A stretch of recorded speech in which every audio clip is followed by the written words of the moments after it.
Assalamualaikum warahmatullahi wabarakatuh. Salam guru penggerak, tergerak, bergerak, dan menggerakkan.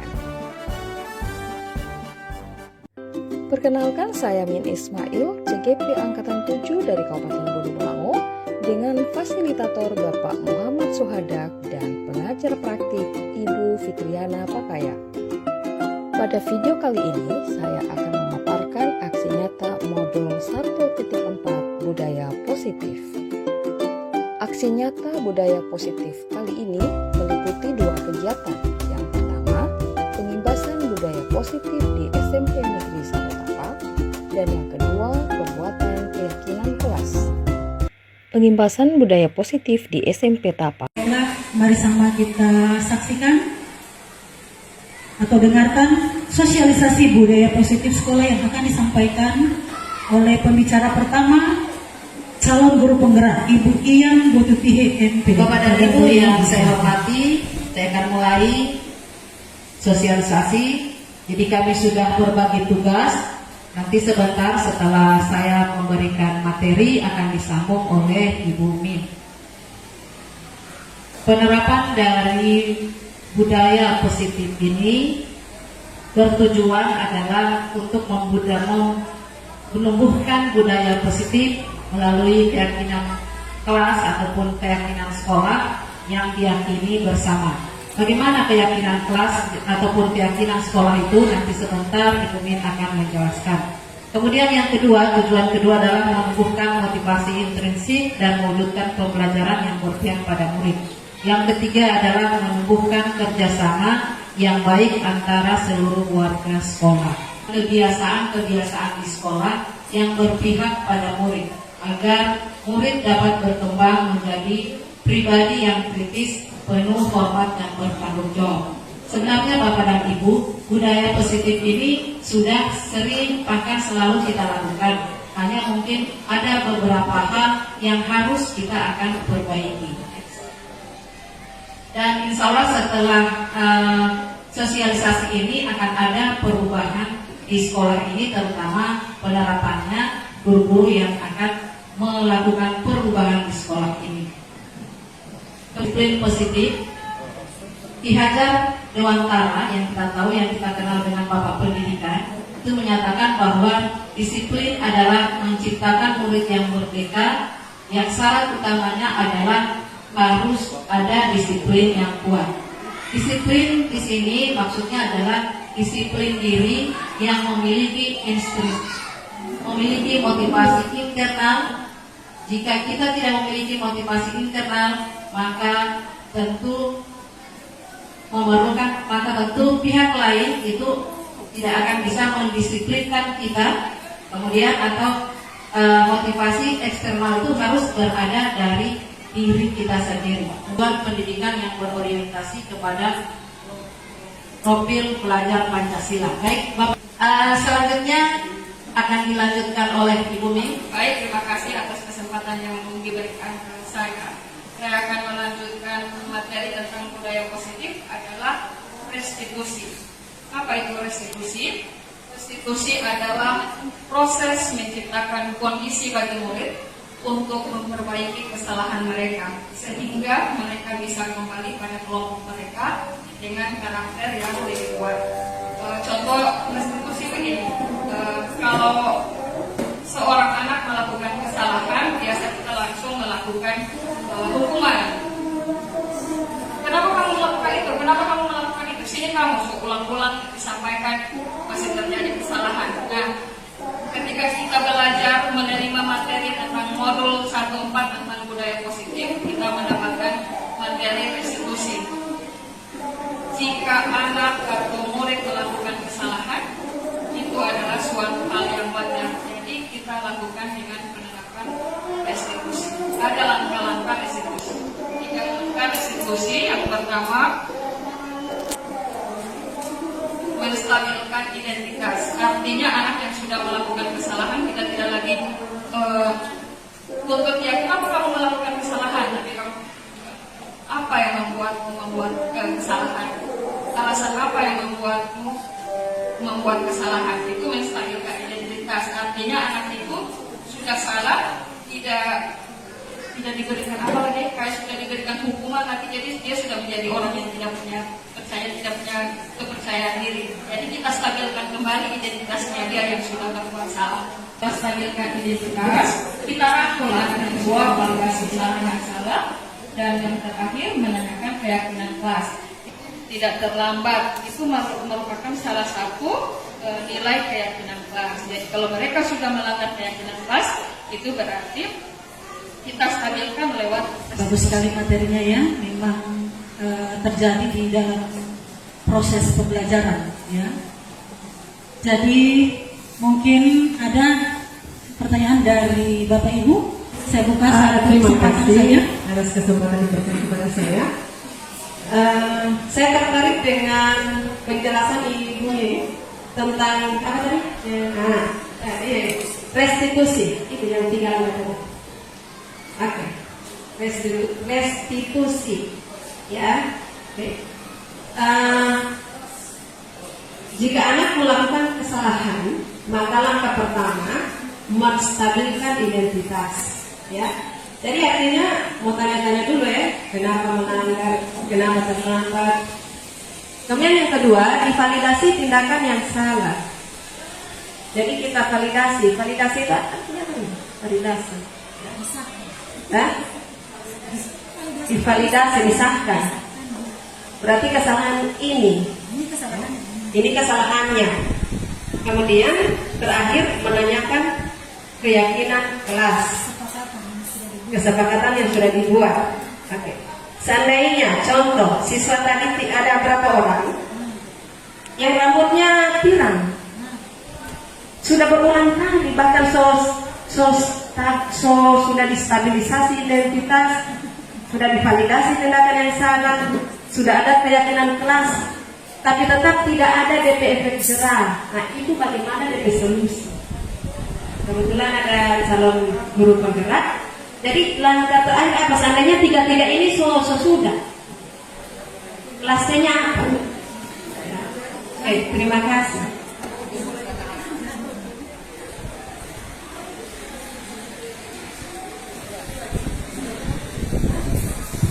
Ya, terima kasih atas pertanyaan dari Ibu Sunarce. Baik, kami berdua akan menjawabnya.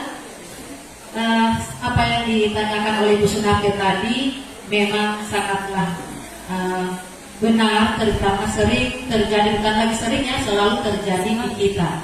Memang di awalnya ini ketika kami menerima materi ini, kami juga kaget, ternyata selama ini berarti yang kami lakukan itu keliru. Maka kita akan berusaha untuk memperbaikinya. Nah, Bapak Ibu, terutama Ibu Sunarce, untuk penerapan restitusi ini, sebelum kita menerapkan langkah-langkah dari restitusi ini, di kelas itu mari kita buat keyakinan kelas.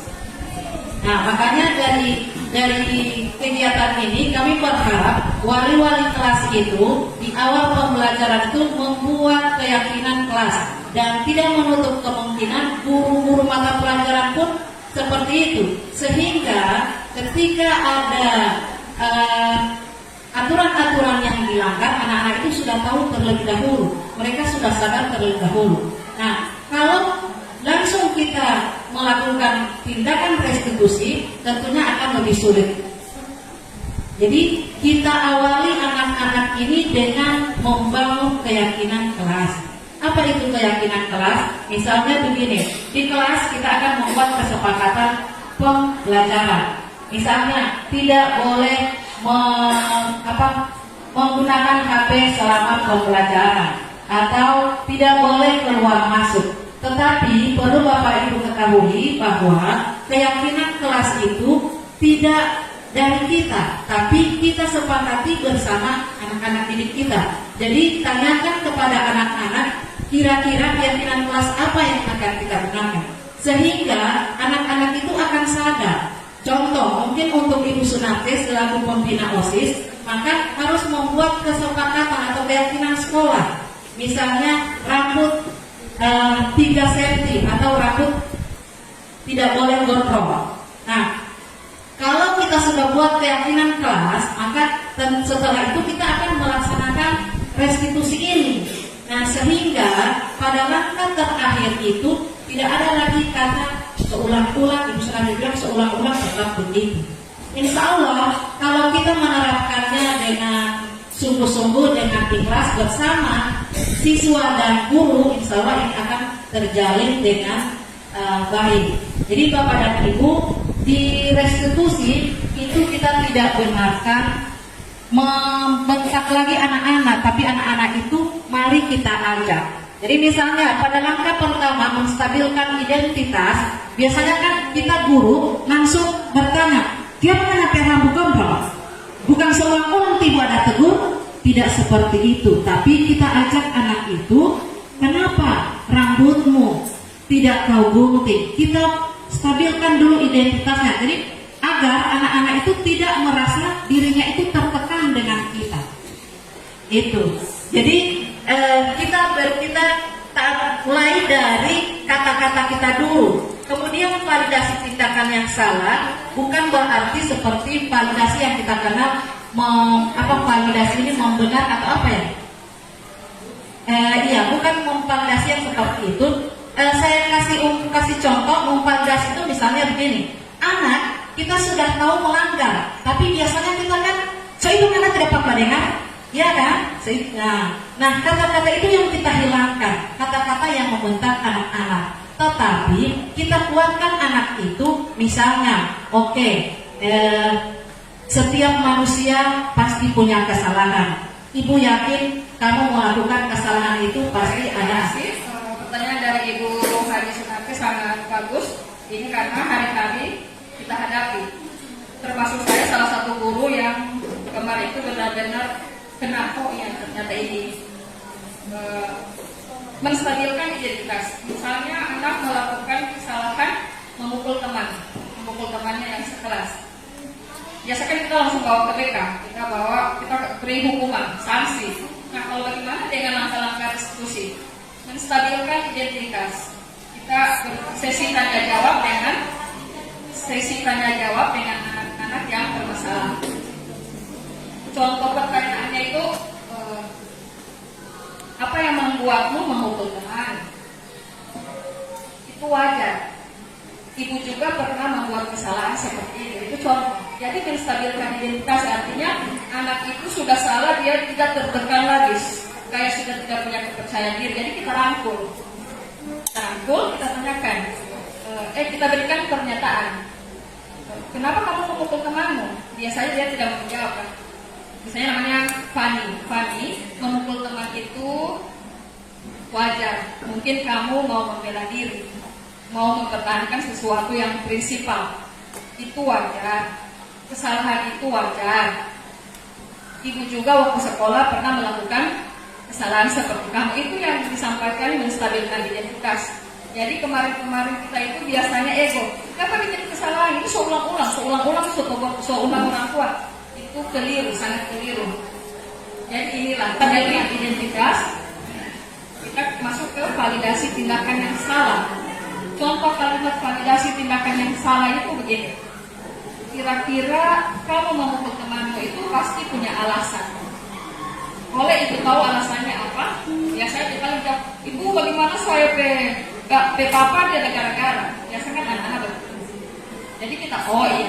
Setelah kita validasi tindakan yang salah, pertanyaan ketiga kita ajukan.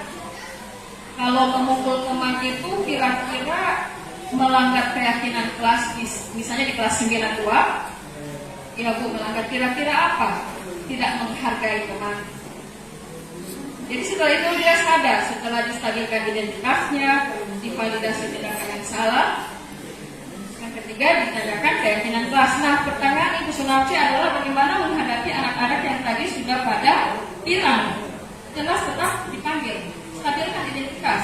Tanyakan, kenapa mereka membuat rambutnya pirang? Apakah suka terlihat keren?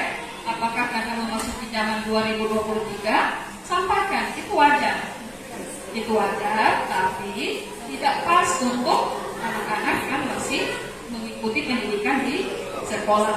Sampaikan, jangan soalnya kamu memang suka pirang, suka begini. Itu termasuk saya, tapi setelah mempelajari materi tentang restitusi, kita stabilkan identitas negara kita. identitas mereka. Jadi mereka tidak merasa sudah jatuh tertimpa tangga pula. Jadi stabilkan dulu. Kenapa Pak Fira boleh? Karena sudah 2023. Setelah itu, oh iya, dulu kalau misalnya Pak Akbar yang tangani, pasti Pak Akbar bilang, oh iya, Pak Guru juga pernah Pak Fira seperti ini.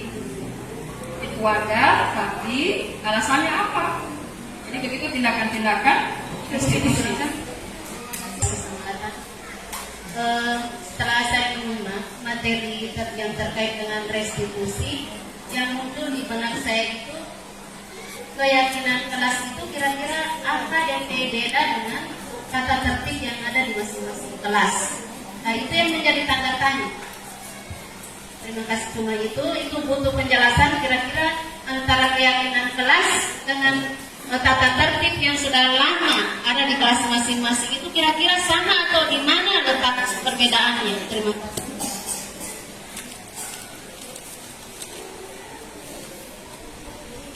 Iya, bagus sekali pertanyaan dari Bu Siti. Itu juga menjadi pertanyaan saya karena di sini memang kita sudah ada tata tertib ya, dari sudah disosialisasikan, dan ini pertanyaannya apakah beda? Apakah beda antara keyakinan kelas dengan tata tertib yang memang sudah ada dari dulu, sudah diterapkan dan disosialisasikan ke orang tua bahkan ke siswa?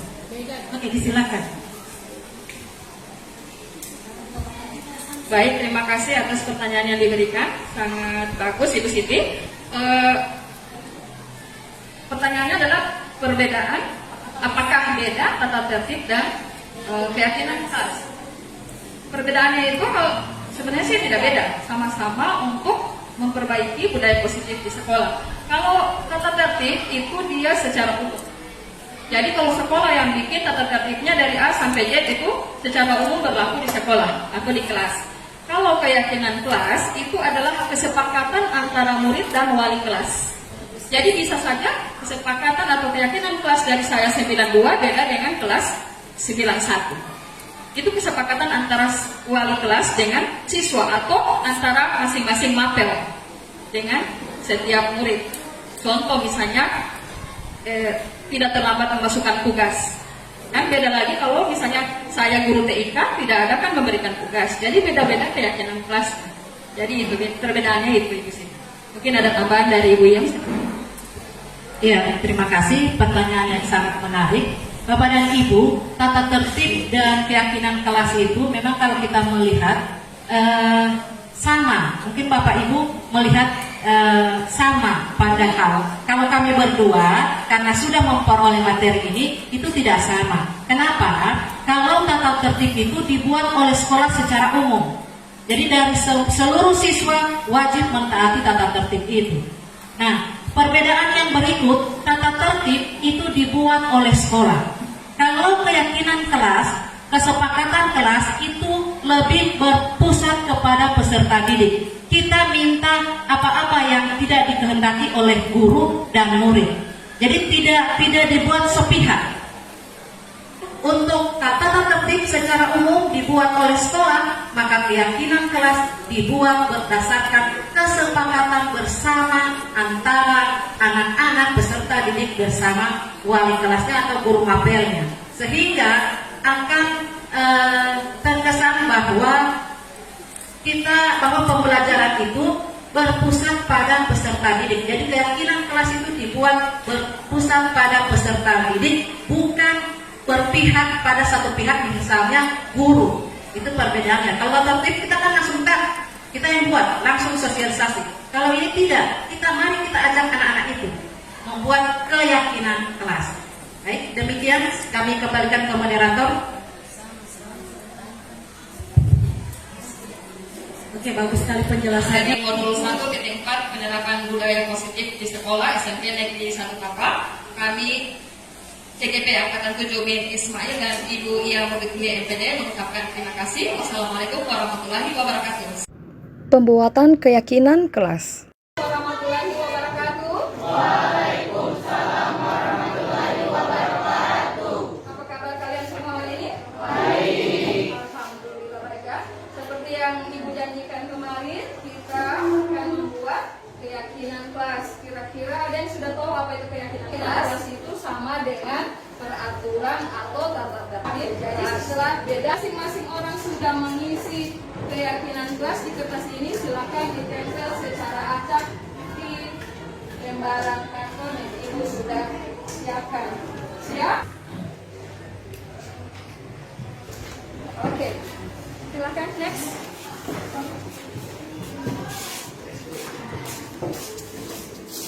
Oke. Jadi keyakinan kelas dari 92 yang kalian sudah tentukan sendiri, yang pertama, jujur. Kedua, belajar dengan giat. Setelah kalian membuat keyakinan kelas, sejumlah siswa 26 orang didapat 10 keyakinan kelas. Ini, perhatikan keyakinan kelas ini harus diyakini. Tolong tidak dilanggar. 1, jujur. Bisa jujur? Oke. Yang kedua, belajar dengan giat. Yang ketiga, menghargai pendapat teman, ya. Dan terakhir, sopan. Demikian keyakinan kelas yang kalian sudah bikin, didapat 10 keyakinan kelas yang paling penting. Terima kasih. Wassalamualaikum warahmatullahi wabarakatuh. Tanggapan murid. Warahmatullahi wabarakatuh. Perkenalkan, nama saya Dea Tuju, siswa SMP Negeri 1 Tapa dari kelas 92. Saya senang sekali dengan adanya pembuatan keyakinan kelas 92 karena dengan adanya ini kami dapat memilih nilai-nilai budaya positif yang telah kami yakini sebelumnya. Sekian dan terima kasih. Wassalamualaikum warahmatullahi wabarakatuh. Assalamualaikum warahmatullahi wabarakatuh. Perkenalkan, nama saya Sri Nadi Yusuf, kelas 92 dari SMP Negeri 1 Tapak. Harapan saya dengan adanya keyakinan kelas di kelas 92 dapat menjadikan kami menanamkan nilai-nilai budaya positif yang telah kami yakini, sehingga dapat mewujudkan profil pelajar Pancasila. Terima kasih. Wassalamualaikum warahmatullahi wabarakatuh. Demikian video pemaparan aksi nyata modul 1.4 budaya positif. Terima kasih, salam, dan bahagia.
Pembuatan keyakinan kelas.